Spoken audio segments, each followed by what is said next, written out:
جمعے کے دن سورہ کہف کی تلاوت کی جائے۔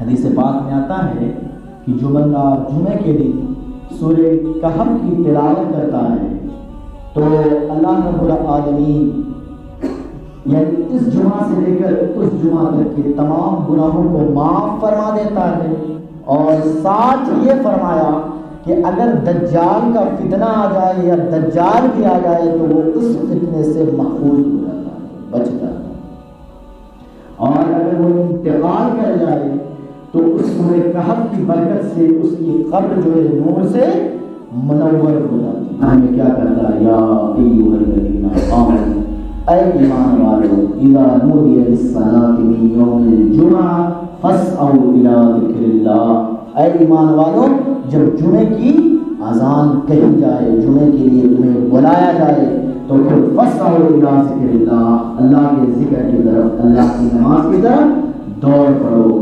ذالکم خیر لکم ان کنتم تعلمون، اگر یہ تمہارے لیے بہتر ہے اگر تم جانتے ہو۔ میرے بھائی، جمعے کے دن ایک گھڑی ایسی، اللہ کے رسول صلی اللہ علیہ وسلم نے بیان فرمایا کہ جمعے کے دن ایک گھڑی ایسی ہے، ایک لمحہ ایسا ہے، ایک ساعت ایسی ہے کہ بندہ اس میں اگر اللہ سے جو بھی دعائیں مانگتا ہے اللہ قبول فرماتا ہے، اس کی دعا باب اجابت تک پہنچتی ہے، اس کی دعا رد نہیں کی جاتی۔ یعنی جمعے کے دن ایک ایسا لمحہ ہے، ایک ایسی ساعت ہے۔ تو بعض علماء نے فرمایا کہ وہ ساعت کب ہے؟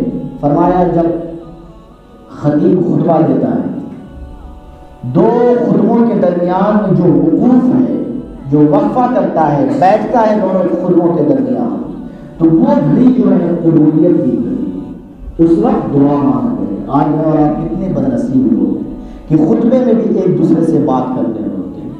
میرے بھائی، خطبے میں تسبیح پڑھنے سے منع فرمایا گیا، خطبے کو خاموشی کے ساتھ، یکسوئی کے ساتھ بیٹھ کے سننے کا حکم دیا ہے۔ ہم سر کھجلا رہے ہوتے ہیں، بدن کھجلا رہے ہوتے ہیں، تمیز کے ساتھ دو زانو بیٹھ کے خطبہ سننے کا مزاج بنا رہے ہیں۔ تو جو امام جب ممبر پر بیٹھتا ہے تو دونوں خطبوں کے درمیان جو بیچ میں وقفہ ہوتا ہے، جتنی دیر بیٹھتا ہے، وہ وقت جو ہے قبولیت کا وقت ہے۔ اللہ سے دعائیں مانگا کرے، اپنے لیے مانگے، اپنے مسلمان بھائیوں کے لیے دعائیں مانگے۔